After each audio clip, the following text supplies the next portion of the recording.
Assalamualaikum warahmatullahi wabarakatuh.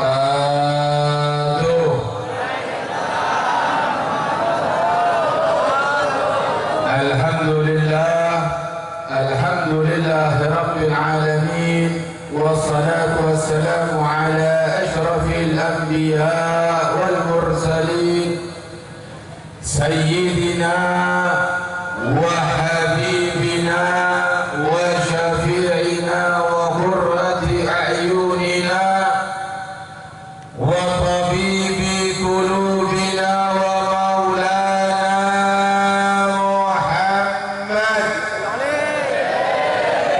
wa ala alihi wa sahbihi ajma'in. Subhanaka la ilma lana illa ma 'allamtana innaka antal alimul hakim. Rabbi shrah li sadri wa yassir li amri wahlul 'uqdatam min lisani yafqahu qawli. Raditu billahi rabba wa bil islami dina wa bi Muhammadin nabiyyan wa rasula. Rabbi zidni ilma warzuqni fahma birahmatika ya arhamar rahimin. Amma ba'd. Yang sama-sama kita muliakan, yang sama-sama kita cintai dan sama-sama kita ta'zimi, yaitu para habaib, anak cucu Rasulullah sallallahu alaihi wasallam, yang mana Nabi kita Muhammad sallallahu alaihi wasallam yang mengatakan dalam hadisnya, syafaati syafa'atku li ummati man ahabba ahla baiti, bahwasanya pertolonganku, syafaatku kelak untuk umatku yang mereka cinta kepada keluargaku. Mudah-mudahan kita semua diberi cintaan oleh Allah Subhanahu wa taala sehingga kita bisa semua mencintai para ahli bait Nabi Muhammad sallallahu alaihi wasallam dengan sebenar-benar cinta, baik secara lisan maupun secara hati. Amin ya rabbal. Wabil khusus yang terutama yang sangat-sangat saya muliakan, yaitu Fadilatul Habib Sayyidul Walid Ahmad bin Zaid bin Abu Bakar Al-Haddad, hafizallahu wa ra'ah. Mudah-mudahan senantiasa Allah jaga beliau, Allah panjangkan umurnya dalam keadaan taat kepada Allah, dalam keadaan taat kepada Rasulullah, dan dalam keadaan sehat wal afiyah. Amin ya rabbal. Begitu juga yang sama-sama kita cintai, yang sama-sama kita muliakan, yang sama-sama kita hormati, yang sama-sama kita ta'zimi, dan yang sama-sama kita taati, yaitu para ulama warathatul anbiya, yang mana keberadaan mereka para ulama nabilah, lagi-lagi yang mengatakan mereka itu adalah waris Nabi Muhammad dan waris semua nabi yang ada. Warathatul anbiya, bukan warathatul nabi. Nabi tidak mengatakan warathatul nabi. Kalau warathatul nabi artinya satu nabi, tapi dikatakan ulama warathatul anbiya, pewaris para nabi. Maka ketika kita cinta dengan nabi, maka wajib kita cinta dengan pewarisnya. Kalau kita diwajibkan oleh Allah untuk memuliakan para nabi, maka wajib bagi kita untuk memuliakan para ulama. Di sini alhamdulillah hadir bersama kita para ulama, para kiai, para asatidz, guru-guru ngaji yang mohon maaf saya tidak sebutkan satu persatu namanya, namun sedikit pun tidak mengurangi daripada hormat dan taklim al-fakir di sini. Dan mudah-mudahan mereka para ulama yang hadir bersama kita pada malam hari ini senantiasa dimenangkan perjuangannya oleh Allah Subhanahu wa taala, dijaga oleh Allah Subhanahu wa taala, selalu dalam lindungan Allah Subhanahu wa taala, disehatkan badannya, dimudahkan urusannya. Amin yang teramat-amat istimewa untuk muslimin, muslimat, bercinta tamu Rasulullah Shallallahu Alaihi Wasallam, yang mana keberadaan para umat Nabi Muhammad, para pecinta Nabi Muhammad, para tamu Rasulullah senantiasa dirindukan oleh baginda Nabi Muhammad Shallallahu Alaihi Wasallam. Mudah-mudahan kita termasuk orang yang senantiasa dirindukan oleh Nabi kita Muhammad Shallallahu Alaihi Wasallam. Amin ya Rabbal. Begitu juga yang sama-sama kita hormati. Di sini ada Bapak pejabat kita, ada Bapak Kepala Desa, dan juga perwakilan dari Kapolsek Tanamo. Mudah-mudahan mereka yang hadir pada malam hari ini juga diberi kekuatan oleh Allah Subhanahu Wa Taala bisa mengemban amanah yang telah dibebankan, dipikulkan di pundaknya, sehingga mereka ini menjadi pejabat-pejabat yang adil di dalam melaksanakan daripada amanahnya. Amin ya Rabbal. Hadirin yang dimuliakan oleh Allah Subhanahu Wa Taala, karena ini adalah cerita bersambung, maka sampailah cerita ini tentang Nabi Muhammad itu sampai bagaimana bencinya orang-orang kafir kepada umat Islam. Poin pertama yang ingin saya sampaikan di sini, yang harus dicamkan baik-baik dalam benak kita, dalam pikiran kita, dalam hati kita. Dengarkan baik-baik, hei kaum muslimin, hei kaum muslimat, bahwasanya orang-orang kafir sangat benci dengan keberadaan umat Islam. Sejarah telah mencatat, sejarah telah membuktikan, bahkan tidak cukup sejarah yang mencatat, tidak cukup sejarah yang berbicara, tapi Allah Tuhan semesta alam mengingatkan kita semua dengan mengatakan dalam firman-Nya bahwasanya wala tarda antal yahud wala nasara hatta tattabi' millatahum. Hati-hati, hei kaum muslimin sekalian, bahwasanya orang Yahudi, orang Nasrani, mereka semua kata Allah tidak akan rela, tidak akan senang, tidak akan puas bahwa kita sebagai umat Islam sampai kita semua ikut jalan mereka, sehingga mereka membuat tipu daya, mereka membuat muslihat, mereka membuat riwayat, mereka membuat jaring yang akan menjaring setiap umat Islam, agar semua umat Islam, mau muslimin, mau muslimat, akan ditarik untuk ikut jalannya orang Yahudi dan orang kafir. Perhatikan ini baik-baik. Makanya jangan jauh dari para ulama, jangan jauh dari para habaib, dekati mereka, duduk dengan mereka, belajar, ambil ilmu mereka, ambil barokah dari mereka. Apa saja itu tipu daya orang-orang kafir, jangan sampai tipu daya tersebut masuk ke rumah kita, lebih-lebih masuk ke dalam hati-hati kita, sehingga kita semua yang mengaku sebagai umat Islam, kita dengan Muhammad, tapi tinggalan kita, perbuatan kita tidak ubahnya seperti perbuatan Abu Jahal, seperti perbuatan Abu Lahab. Apa perbuatan Abu Jahal? Apa perbuatan Abu Lahab? Di antaranya mabuk, zina, judi, maling, dan lain sebagainya. Hati-hati masih hadirin rahimakumullah.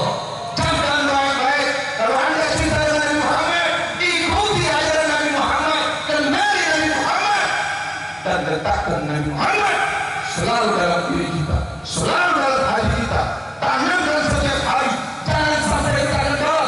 Ketika ditanya salah seorang ulama bahwasanya apakah iblis itu tidur, dijawab andaikan iblis itu tidur 1 jam saja atau sesaat saja, maka kita sebagai manusia kita bisa beristirahat. Tapi ternyata iblis 24 jam tidak pernah tidur, selalu merongrong kita, selalu mengganggu kita, sehingga tidak ada waktu bagi kita untuk beristirahat. Masyaallah hadirin rahimahumullah. Baik, sekarang apa bukti kalau orang kafir itu benci dengan Nabi Muhammad? Kalau orang kafir itu benci dengan agama Islam, perhatikan ketika Nabi lahir. Saya ulang pertemuan sebelumnya.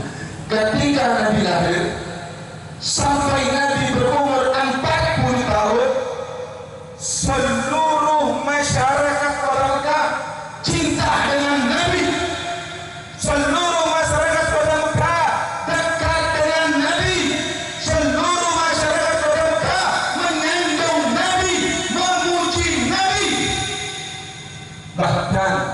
mereka semua masyarakat Kota Mekah memberikan gelar penghormatan dengan mengatakan bahwasanya Nabi adalah Al-Amin, orang yang paling jujur, orang yang terpercaya, sehingga tidak pernah di antara mereka yang mendapatkan satu saja dari orang-orang Mekah Nabi itu berbohong. Belum pernah mereka mendengar, belum pernah mereka mendapatkan Nabi berbohong, walaupun sekali dari mulai Nabi lahir sampai Nabi diutus menjadi seorang Rasul.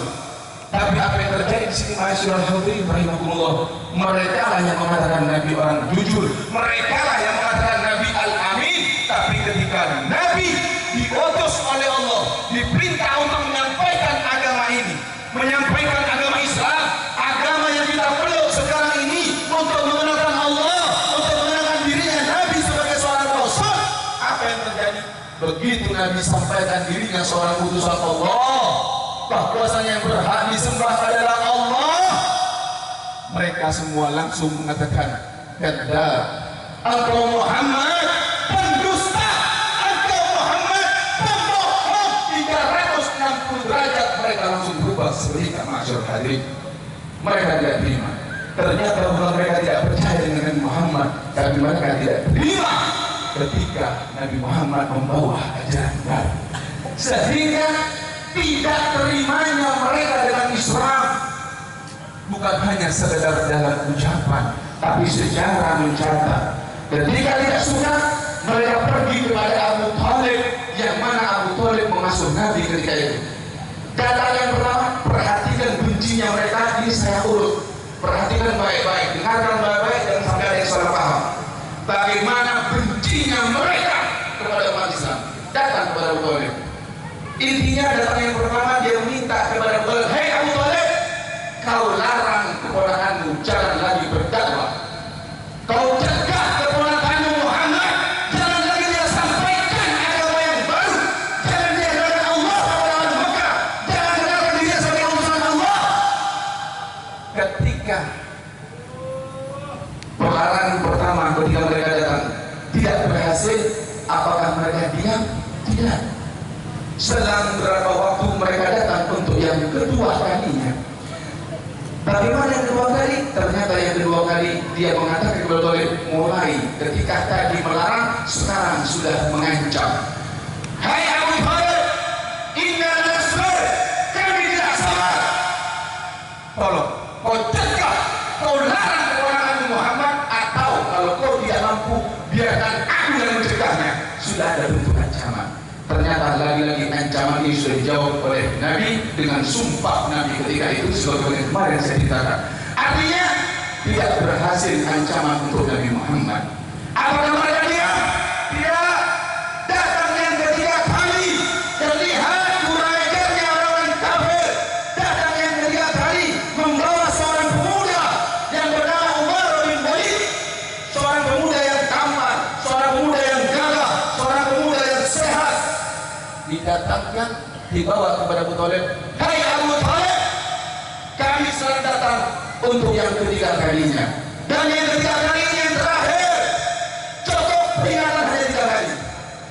Dan Abu Thalib, kalau kau takut kehilangan daripada keponakanmu Muhammad, maka sekarang aku bawa seorang pemuda yang bernama Umar bin Walid. Khudh hadzal fatah waladan laka. Ambil ini anak, ambil ini pemuda, jadikan dia anak. Wa aslim ilaina ibna akhi, serahkan kepadaku ponakanmu, linaqtulahu, untuk aku bunuh. Lagi-lagi dijawab oleh Abu Thalib, bisa ma tatlumun, alangkah jeleknya permintaanmu, alangkah buruknya permintaanmu. Aku serahkan anakku untuk kau bunuh, sedang kau serahkan anakmu untuk kau bunuh. Tidak bisa, ditolak oleh Abu Thalib. Perhatikan masyaallah hadirin, ketika ditolak oleh Abu Thalib, apakah orang kafir diam? Lagi-lagi tidak ada ceritanya orang kafir diam. Allah sudah mengingatkan mereka tidak akan puas, mereka tidak akan diam. Apa yang terjadi setelah itu? Ketika peringatan 3 kali sudah tidak diindahkan, peringatan 3 kali tidak dihiraukan, maka yang terjadi di sini, mereka mulai mengganggu Nabi. Nabi diganggu, Nabi dihina, Nabi dicaci, Nabi dimaki, Nabi dinodai, Nabi dilempar sandal, Nabi dilempar kotoran, baik kotoran manusia maupun kotoran binatang. Ini yang dialami Nabi di era-era pertama mempertahankan agama Islam. Bagaimana sifat Nabi ketika itu? Bagaimana sikap Nabi menghadapi? Ya, Nabi masih sendiri, maka Nabi menghadapi mereka semuanya dengan lemah lembut, dengan sabar, dengan helm, dan Nabi memaafkan mereka semuanya. Sehingga ketika Nabi berbuat seperti ini, semakin banyak yang simpatik dengan Nabi, sehingga tambah banyak yang masuk Islam ketika itu.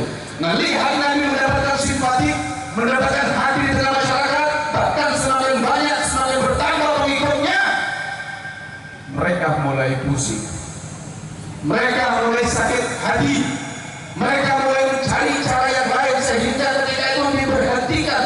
Mereka tidak lagi mengganggu Nabi Muhammad, akan tetapi mereka mulai mengganggu pengikut Nabi Muhammad. Perhatikan masyarakat ini, ketika Nabi masih hidup, mereka tidak mampu mengganggu Nabi, mereka mengganggu daripada pengikutnya yang ketika itu adalah sahabat-sahabat Nabi Muhammad. Bayangkan kalau Nabi hidup, mereka masih mengganggu pengikut Nabi. Bagaimana ketika Nabi tidak ada semangat? Bukankah kita sebagai pengikut Nabi, bukankah kita akan menjadi sasaran orang-orang kafir? Tolong jangan tinggal diam, waspada, periksa rumah Anda, periksa anak Anda, putra-putri Anda, lihat bagaimana tinggal lakunya. Kalau perbuatannya perbuatan orang kafir, stop, cegah dia, jangan biarkan. Hadir apa yang ada di rumah kita, periksa dari sekarang semuanya. Kalau ada di rumah kita yang membuat Nabi murka, yang membuat Nabi marah, buang semuanya demi Nabi Muhammad SAW. Apa yang terjadi di sini? Ketika mereka tidak mampu lagi mengganggu Nabi, mereka mengganggu para sahabat. Kemarin sudah saya ceritakan, saya singkat, begitu banyak para sahabat Nabi yang mengalami gangguan hanya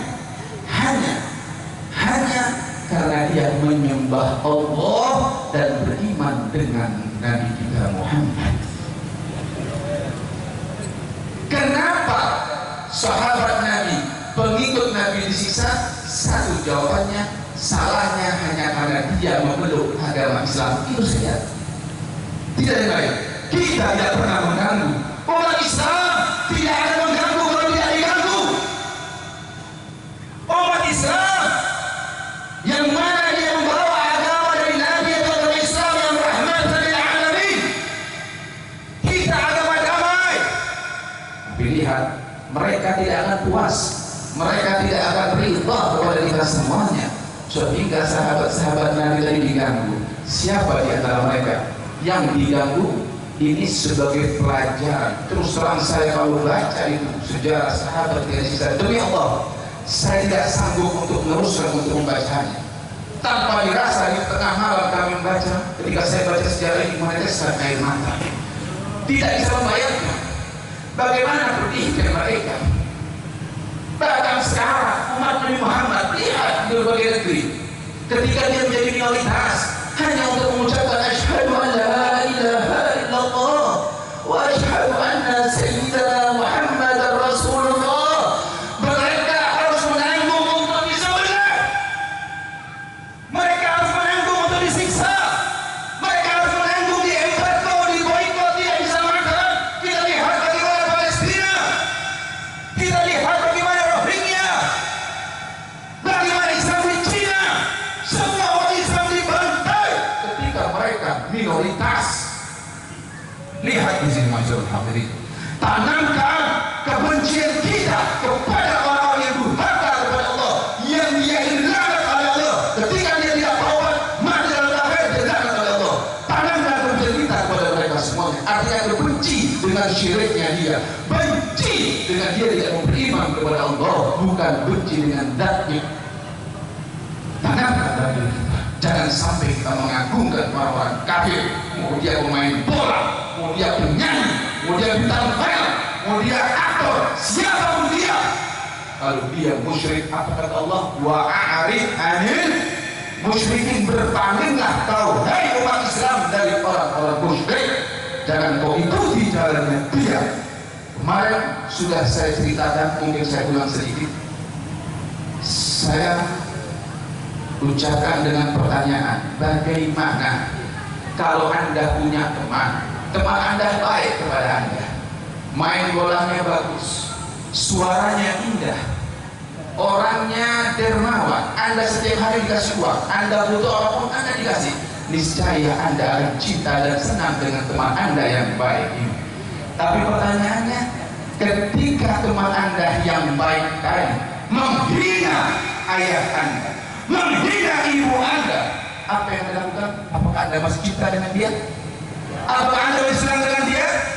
Anda pasti mengatakan, tidak, dia telah menghina ibuku, dia telah merendahkan ayahku, aku tidak akan cinta dengan orang yang menghina ayahku. Baik, pertanyaannya sekarang, mana yang lebih mulia, ayah kita, ibu kita, atau nabi kita?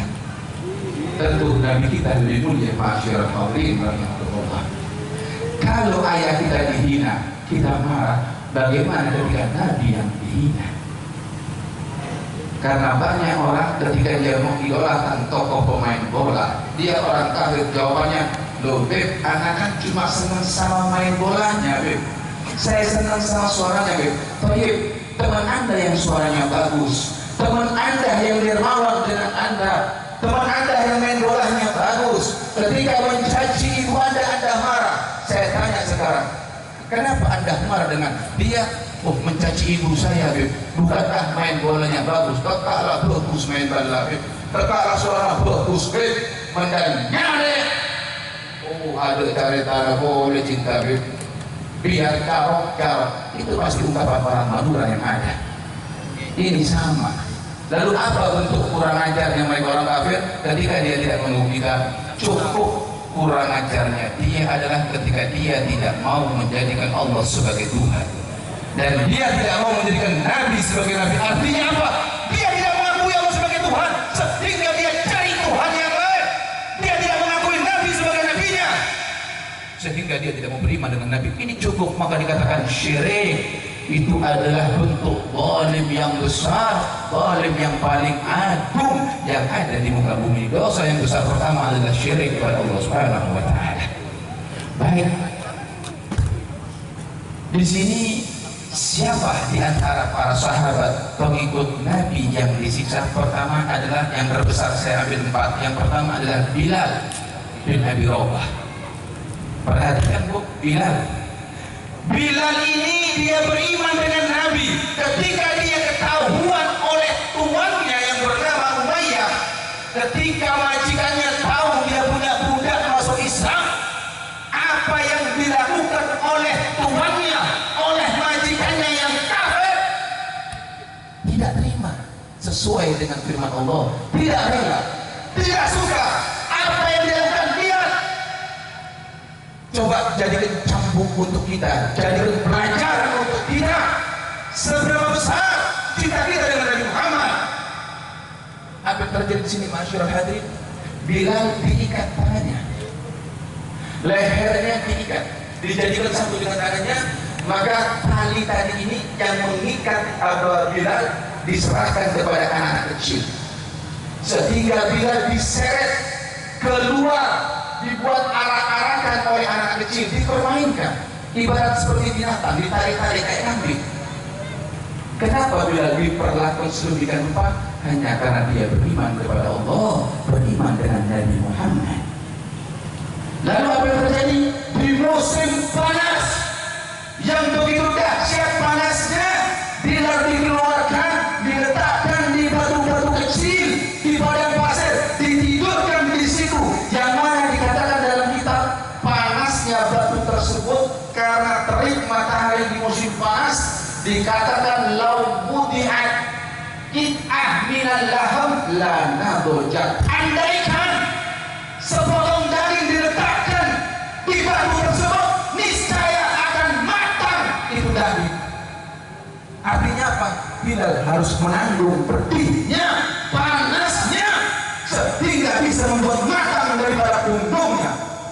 Kalau Anda bertanya seberapa besar sih perjuangan sahabat Bilal tadi ini, coba Anda ambil kompor, ambil kuali, isi minyak, hidupkan apinya, biarkan berapa menit, begitu sudah panas, masukkan tangan Anda ke dalam minyak. Kalau tangan Anda matang, itulah yang dirasakan Bilal ketika dia hanya mengucapkan asyhadu an la ilaha illallah wa asyhadu anna Muhammadar Rasulullah. Sanggupkah kalian pegang itu minyak panas? Kita sekarang senang, kita nikmat, kita bikin maulid bebas sekarang, kita sholat bebas. Tapi berapa banyak yang masih tidak sholat, masih lebih sayang dengan tidurnya daripada dia pergi ke masjid. Ini di mana rasa cinta kita dengan Nabi Muhammad? Tanyakan dalam diri Anda, benarkah ada cinta dengan Nabi Muhammad? Itu Bilal. Tidak sampai di situ, lalu Bilal diletakkan batu yang besar di dadanya. Bagaimana Bilal ketika mengalami penyiksaan ini? Dia hanya mengatakan ahad, ahad, hanya kalimat tauhid yang keluar dari mulutnya. Dia tidak pedulikan seberat apapun itu siksaan, seberat apapun itu azab, dia tidak peduli. Yang penting dia tetap kepada agama Nabi Muhammad. Bahkan dikatakan oleh tuannya, dikatakan dia Bilal, la tazal hakada hatta tamut. Kau tetap seperti ini sampai mati, atau takfur bi Muhammad, atau kau kufur kepada Muhammad, wa ta'bud Lata wal Uzza. Kau menyembah Lata dan Uzza. Jawaban yang keluar lagi-lagi ahad, ahad, sampai datang Sayyidina Abu Bakar As-Siddiq. Ketika Sayyidina Abu Bakar datang, dia melihat saudara muslimnya disiksa, ada rasa cemburu dalam hatinya. Kesakitan saudaranya adalah kesakitan dia. Itulah seorang muslim. Bahwasanya muslim dengan muslim saudara, seperti ibaratnya bangunan yang saling menguatkan, ibarat tubuh yang satu disakiti, yang lain merasakan sakitnya. Itulah muslim. Kalau ada muslim kita dibantai, darah mereka, darah kita, penderitaan mereka, penderitaan kita, itu yang harus kita lakukan, itu yang harus kita rasakan. Sehingga ketika itu Sayyidina Abu Bakar bertanya, sampai kapan kau siksa ini orang? Kau tidak kasihan, dia orang miskin, dia orang tidak punya apa kepentinganmu. Dikatakan aku akan tetap siksa dia sampai dia kembali ke agama-agamanya, yaitu dia menyembah kepada Lata dan Uzza. Sehingga berapa kau membebaskan dia, apa kau membebaskan dia, maka dia kasih harga yang mahal, sekalipun mahal untuk saudaranya yang muslim, dia bebaskan, dibayar oleh siapa? Dia habiskan hartanya untuk saudaranya, padahal itu bukan kakak, bukan adik, bukan paman, tidak ada hubungan, hanya ikatan saudara seiman. Kita bagaimana kalau kita belanja? Kita tidak peduli mau punya orang kafir atau tidak, selama itu murah kita ambil. Tapi ketika kita dagang dengan orang yang tidak punya di pasar, yang dengan jualan ikan atau jualan sayuran atau apa saja, orang tua renta kita rela tawar sampai hancur-hancuran. Tapi kalau kita duduk di restoran milik orang kafir, ketika kita bayar, bahkan kembalian kita tidak terima, ambil dengan sombongnya. Tapi untuk saudaranya dia tekan habis-habisan. Padahal si kafir tadi ketika dia itu uang Anda belanjakan ke dia dipakai untuk membantai saudara kita muslim, tapi orang tua ini yang Anda tawar mati-matian hanya untuk makan anaknya yang mungkin dia sudah tidak punya suami lagi. Ini perhatikan masyarakat hadirin rahmatullah, mana rasa cinta kita dengan sama kita sebagai muslim. Baik, kita lanjut sekarang. Yang kedua, yaitu ada seorang wanita yang dikatakan Zindiroh. Dia ini disiksa karena ketahuan muslim, disiksa sampai matanya buta.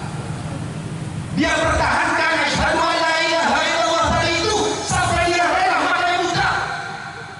Bahkan dikatakan falam yazid hadzalika illa imanan, tidak bertambah darinya melainkan justru keimanan. Semakin ditusuk matanya semakin iman, ditusuk lagi semakin iman. Bukan dia hira, bukan dia kafir, murtad, tidak, dipertahankan. Semakin ditusuk semakin beriman, tusuk lagi beriman, mau dibunuh silakan, yang penting mati dalam agama Nabi Muhammad. Ini ayo jadilah muslim yang sejati, muslim yang gentle, yang pemberani, yang syaja'ah, yang kuat. Anda merasa diri Anda hebat, kuat, berani, tapi Anda kelahi dengan sama muslim, Anda bunuh saudara muslim Anda, na'udzubillah. Hei umat Islam, ketika Anda bunuh satu orang muslim saja, dosanya sama dengan Anda membunuh seluruh umat muslim di kaum ini. Siapa yang mengatakan? Orang yang terpingati sekarang maulidnya, yang nanti kita cinta, perhatikan baik-baik. Yang berikutnya, Ammar bin Yasir yang sudah kita ceritakan, tapi nggak apa-apa kita ulang sedikit. Ammar bin Yasir. Ammar bin Yasir ini ditangkap karena ketahuan masuk Islam, disiksa dengan api. Ketika disiksa dengan api, apa yang berpotensi dia pertahankan agamanya, dia tidak mau keluar dari agama Nabi Muhammad, sehingga membuat takjub, kagum orang-orang kafir, heran melihat sahabat-sahabat Nabi, pengikut-pengikut Nabi disiksa, semakin disiksa semakin kuat mentalnya, diibaratkan seperti baja, semakin ditempat semakin mengkilat, semakin ditempat semakin tajam dia, sehingga orang-orang kafir ada yang mengatakan, oh coba, mungkin dia kuat, dia hebat, coba datangkan keluarganya. Andaikan keluarganya datang, mungkin dia, kadang-kadang seorang kasatria, seorang pemberani itu dia akan loyo kalau keluarganya disandra. Didatangkan ibunya, didatangkan bapaknya, didatangkan saudaranya, disiksa di depan matanya Ammar. Ketika dia melihat ayah ibunya disiksa, mulai Ammar meneteskan air mata. Si ibu melihat Ammar menangis, takut goyah, takut dia berubah agamanya, sehingga ibunya yang bernama Sumayyah mengatakan, hai anakku Ammar, jangan kau bersedih, jangan kau takut, tetap kau dalam agama Nabi Muhammad sampai kita nanti bertemu nanti di surga. Jangan kau hadirkan aku, biar aku disiksa. Lihat ibu yang tua rentah. Lalu apa yang terjadi di sini? Si Sumayyah ketika dia lontarkan kata-kata itu, si kafir ini langsung marah, dia ambil tombak, dia tusuk kemaluannya tembus sampai dadanya. Meninggal hanya karena mengucapkan asyhadu an la ilaha illallah wa asyhadu anna Muhammadar Rasulullah. Perhatikan baik-baik bagaimana perjuangan mereka. Sehingga di sini Nabi ketika lewat mendapatkan keluarga Ammar bin Yasir itu disiksa, Nabi hanya mengatakan ketika itu Islam belum kuat, Nabi hanya mengatakan sabran ala Yasir, sabar wahai keluarga Yasir, fa mau'idukum al-jannah, Allahumma ighfir li ahli Yasir. Dikatakan sabar, surga telah menantimu. Lalu Nabi mengatakannya Allahumma ighfir li ahli Yasir, Allah ampunkan semua kesalahan daripada keluarga Yasir tadi. Mendapatkan doa Nabi Muhammad, Nabi memberi kabar gembira, surga menantimu. Lalu siapa lagi? Khabbab ibnul Arab. Khabbab ibnul Arab ini disiksa dengan besi yang panas. Dengan besi yang panas, besi dipanaskan, begitu sudah panas disentuhkan ke punggungnya supaya dia ingkar dengan Nabi Muhammad, tapi subhanallah lagi-lagi tidak berhasil, dia tidak ingkar dengan Nabi Muhammad. Perhatikan ini, bagaimana sahabat mengalami penyiksaan demi penyiksaan, sampailah ketika dia tidak terima tadi ini, sahabat semakin kuat imannya, dia bingung, dia capek sendiri, akhirnya dia berhenti, dia mulai melobi. Apa lobinya? Dia minta, ya Muhammad, begini saja Muhammad, kita kan saudara, kita bukan orang lain, masih satu keturunan.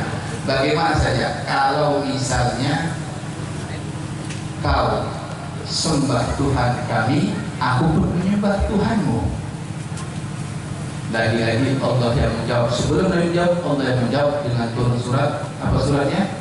Al-Kafirun la a'budu lakum dinukum waliyah, dan bagiku ad-din, agamaku.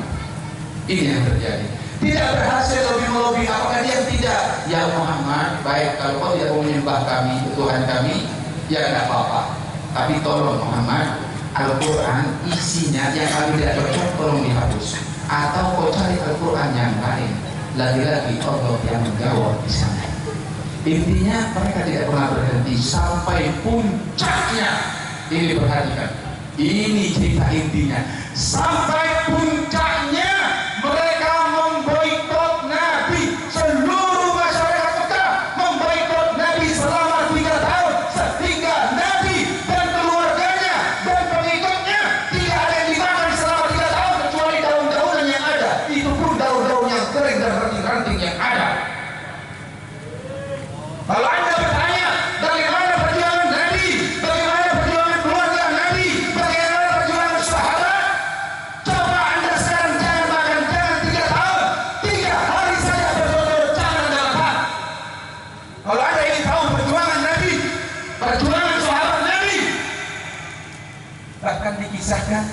Setelah keluar pemboikotan itu Sayyidah Khadijah istri Nabi itu dari tidak ada yang dimakan sampai kurus badannya, sampai sakit-sakitan, sampai berujung kepada kematian.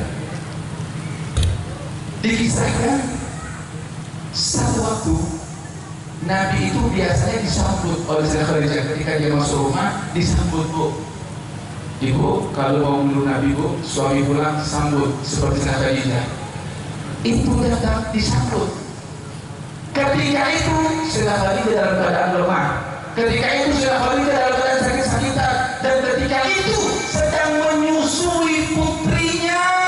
Siapa? Sayyidatuna Fatimah Az-Zahra, Sayyidatun Nisa Ahlul Jannah, pemimpin wanita di surga. Apa yang terjadi, Bu? Pak, yang disusui itu bukan susu yang keluar, tapi darah. Masuk ke kerongkongan Sayyidah Fatimah, seorang putri kebanggaan Nabi, seorang putri manusia termulia, harus rela menelan darah dari air susu yang keluar daripada ibunya, karena dia ada makanan lagi, susu sudah tidak keluar lagi, tapi darah yang keluar. Ini manusia yang termulia. Bayangkan, ketika itu Nabi tidak tega.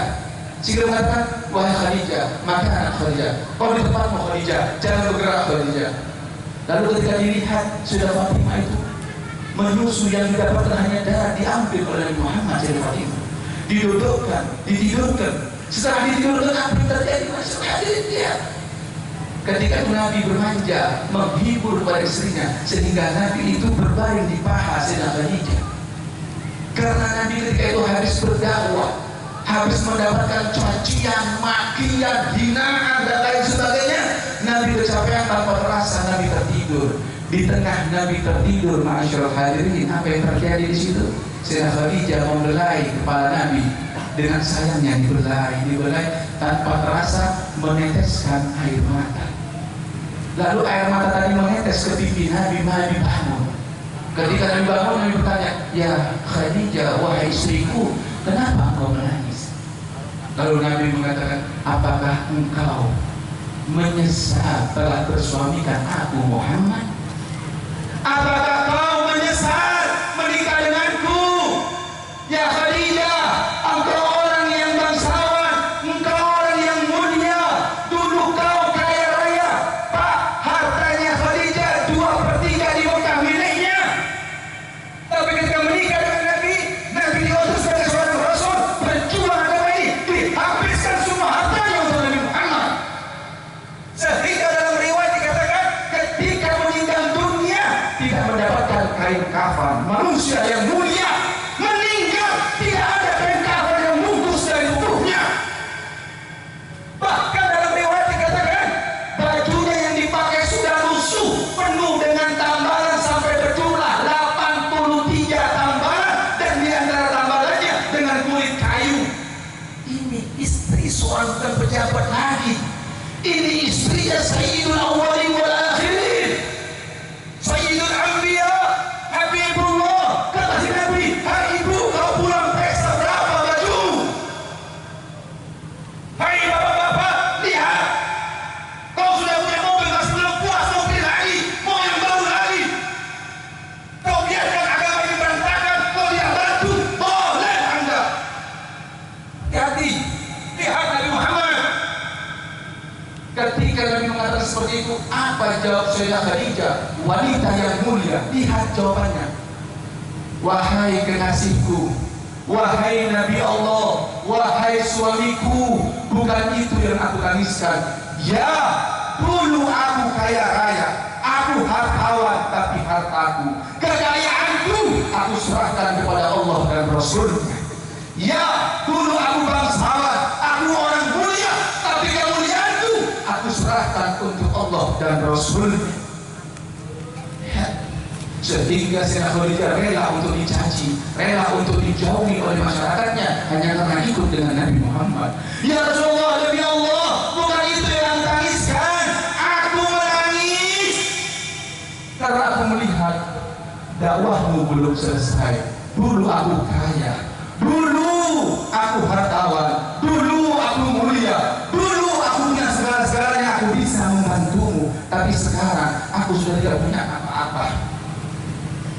Aku memikirkan, andaikan aku meninggal dunia sedangkan dakwahku belum selesai. Itu yang aku pikirkan ya Rasulullah.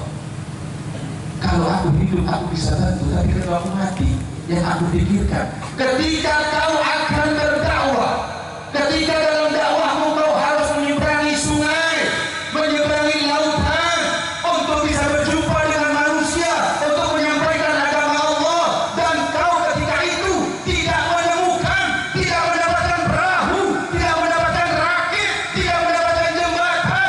Ya Rasulullah, galilah kuburku ketika aku sudah meninggal, kau ambil tulang-tulangku ya Rasulullah, jadikan jembatan ya Rasulullah, agar kau bisa sampai ke manusia, sampaikan kepada mereka yang hak, sampaikan kepada mereka yang besar Allah. Ini masyarakat hadirin rahimakumullah, lihat wanita yang mulia memikirkan. Lalu apa terjadi? Nabi bangun, mereka berdua saling berpelukan, menangis, memikirkan ini agama. Pernahkah kita berpelukan dengan istri kita, menangis, memikirkan agama, atau justru hanya dunia yang kita pikirkan? Ayo, perhatikan ini baik-baik. Jangan cuma hadir maulid, baca sejarah Nabi, ambil pelajaran, rubah hidup kita, jadi manusia yang lebih baik, pecinta Nabi Muhammad. Lihat manusia yang kami. Sebagai penutup, saya ingin mengingatkan sekarang, perhatikan baik-baik. Kalau hari ini kita tidak menghargai mereka, ingat kita bisa sholat dengan tenang, kita bisa mengaji dengan tenang. Itu di atas penderitaan mereka, di atas penderitaan Nabi Muhammad, di atas penderitaan sahabat Nabi, keluarga Nabi. Kita bisa tenang sedang beribadah, bisa senang berkumpul dalam maulid berkat penderitaan para sahabat, para keluarga Nabi, para Nabi. Islam sampai kepada kita, Islam sampai di kampung kita, Islam sampai di pulau kita, Islam sampai di rumah kita, Islam sampai di hati kita berkat penderitaan mereka semuanya. Bukan Islam sampai di pulau ini dibawa oleh angin, dibawa oleh aliran air. Tidak, dengan penderitaan mereka. Kalau hari ini kita yang berkumpul karena cinta dengan Nabi, cinta kepada Allah, tapi kita yang menghargai perjuangan mereka, apa nanti yang akan kita jawab kalau kita bertemu kepada Allah?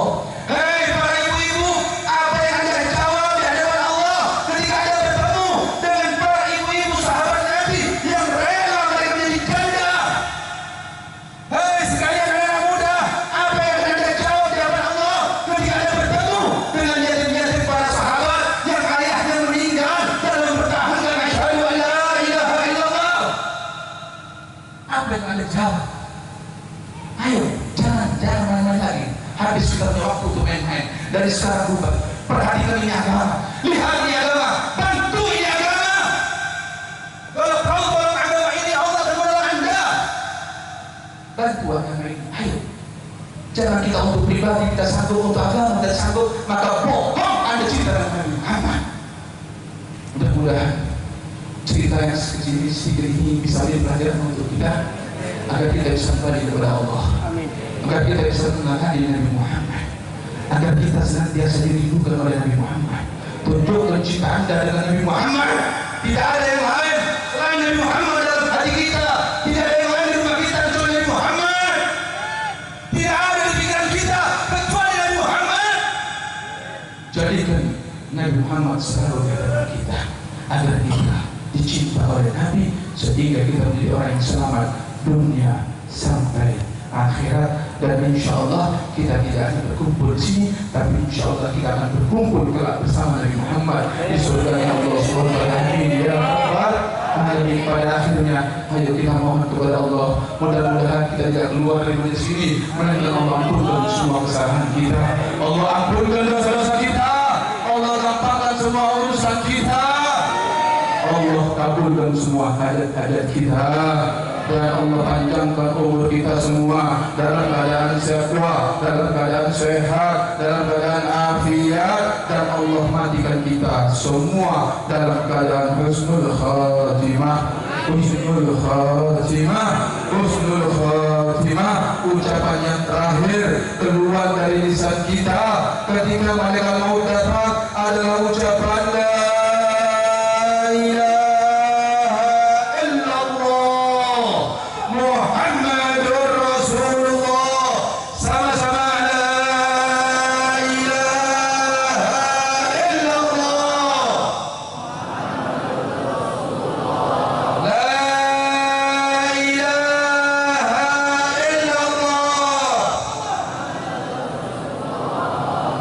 La ilaha illallah Muhammadur Rasulullah sallallahu alaihi wasallam.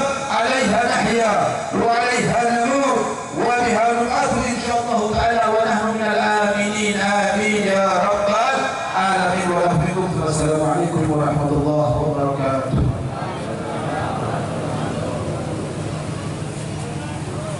Bismillahirrahmanirrahim. Allahumma